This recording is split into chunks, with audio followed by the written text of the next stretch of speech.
Iraq में UAE consulate पर drone attack हो गया है। इरबिल में ईरान ने ये ताजा ड्रोन अटैक किया है, यूएई के काउंसलेट को निशाना बनाया है। कामिकाजी ड्रोन से यूएई काउंसलेट पर हमला हुआ है। हमले के बाद इस इमारत में आग लग गई। ये जो इमारत दूर से आपको जलती हुई नजर आ रही है, ये काउंसलेट की इमारत बताई जा रही है। कामिकाजी ड्रोन से ईरान ने ये ताजा हमला किया है, जिसमें यूएई काउंसलेट की इमारत जलकर खाक होती दिख रही है।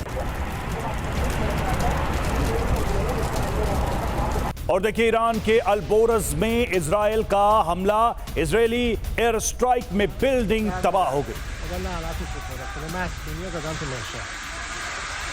और एक और अहम खबर है, ईरान में हुए नुकसान की। पूर्वी तेहरान पर इजरायली डिफेंस फोर्सेस ने भीषण हमले किए हैं। अल जजीरा के हवाले से खबर आ रही है कि कम से कम 40 ईरानी लोग इस हमले में मारे गए हैं, जाने गई हैं जिनकी 40 लोगों की मौत हुई है। अल जजीरा के हवाले से खबर है कि पूर्वी तेहरान पर इजरायली डिफेंस फोर्सेस ने भीषण हमले किए हैं। तस्वीरें आपके सामने।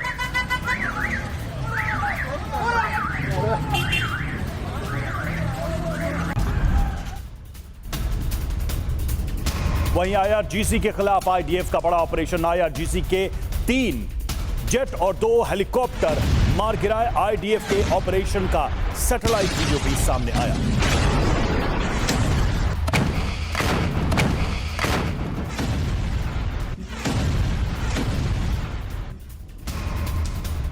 और एक और अहम खबर है, इजराइल के स्टेला मैरिस बेस पर बमबारी हो गई। हिजबुल्लाह ने यहां कई मिसाइलें एक साथ दागी।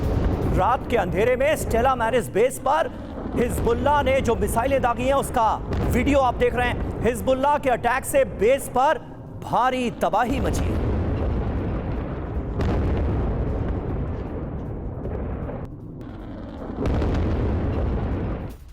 और इस बीच इराक में ईरान का बड़ा हमला, अमेरिका के ड्रोन को मार गिराया।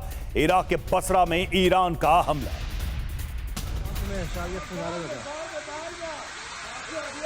तो ईरान लगातार उन देशों को टारगेट कर रहा है जहां पर अमेरिकी बेसेस मौजूद हैं। वहीं ईरानी सेना ने हरमेज ड्रोन को मार गिराया है और इसकी तस्वीरें खुद तेहरान की मीडिया ने जारी की हैं। ये तस्वीरें आप दिखा रहे हैं आपको।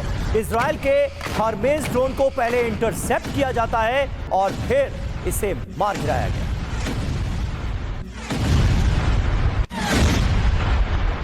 वहीं दक्षिणी लेबनान में आईडीएफ का ऑपरेशन हिजबुल्लाह के रॉकेट को मार गिरा। इजरायली हमले में एक आतंकी मारा गया। हिजबुल्लाह का आतंकी इस हमले में मारा गया।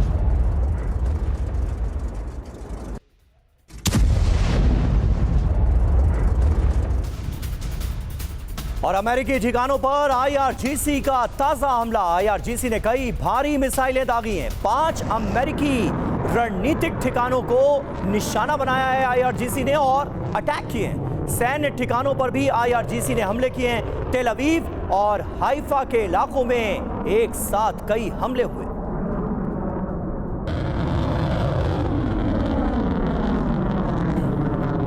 और ईरान जंग को लेकर अभी की बड़ी खबर है, ईरान पर हो सकता है लेजर हथियारों का इस्तेमाल। डोनाल्ड ट्रंप ने कहा, हमारे पास अद्भुत तकनीक के लेजर हथियार है, बहुत जल्द लेजर हथियार का इस्तेमाल कर सकते हैं। ट्रंप का यह बयान हमने आपको सुनाया। ईरान पर लेजर हथियार अटैक की तैयारी है, महाविनाश की आहट। ईरान पर लेजर वेपन का इस्तेमाल मुमकिन है, ये डोनाल्ड ट्रंप कह रहे हैं। अमेरिका और इजराइल इसका इस्तेमाल कर सकते हैं। हमले के लिए लेजर हथियारों की तैनाती शुरू हो गई है। अमेरिकी नौसेना के विध्वंसक पोत पर इसकी तैनाती की जाएगी। युद्ध पोत पर हेलियोस सिस्टम की तैनाती होगी। अब ये सिस्टम है क्या, हेलियोस है क्या, ये आपको बताते हैं। 60 किलोवाट का हाई एनर्जी लेजर हथियार है। जहाजों, नावों को यह सीधे खत्म कर सकता है, सीधे जलाकर नष्ट कर सकता है। लेजर बीम इंजन को पिघलाने का मादा रखती है। ड्रोन विमान के कैमरों को खत्म करता है, कैमरों को चकाचौंध भरी रोशनी से अंधा कर देता है। लेजर हथियारों की बात करें तो ये प्रकाश की गति से सटीक प्रहार करते हैं।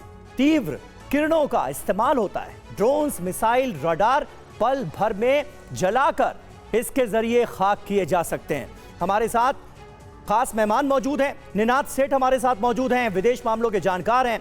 मेजर जनरल एसवीपी सिंह हमारे साथ मौजूद हैं, डिफेंस एक्सपर्ट के तौर पर। और प्रोफेसर संजय भारद्वाज भी हमें ज्वाइन कर चुके हैं, विदेश मामलों के जानकार हैं। सिंह साहब, आने वाले वक्त में ये लेजर वेपन क्या कमाल कर सकते हैं, क्योंकि अमेरिकी राष्ट्रपति डोनाल्ड ट्रंप दम भर रहे हैं कि जल्द ही इसका इस्तेमाल मुमकिन है। आयरन बीम का जिक्र है क्या ये, और आयरन बीम कर क्या सकता है? ये हेलियोस सिस्टम कितना घातक साबित हो सकता है ईरान के लिए, आप कैसे एनालाइज करेंगे? देखें, ये लेज़र वेपन सिस्टम्स और जितने भी एनर्जी वेपन सिस्टम्स हैं समीर, ये बहुत घातक हैं, बहुत ज़्यादा नुकसान कर सकते हैं। और इसके लिए ईरान के पास, मैं समझता हूँ कि कोई उसके पास काउंटर नहीं है इस समय।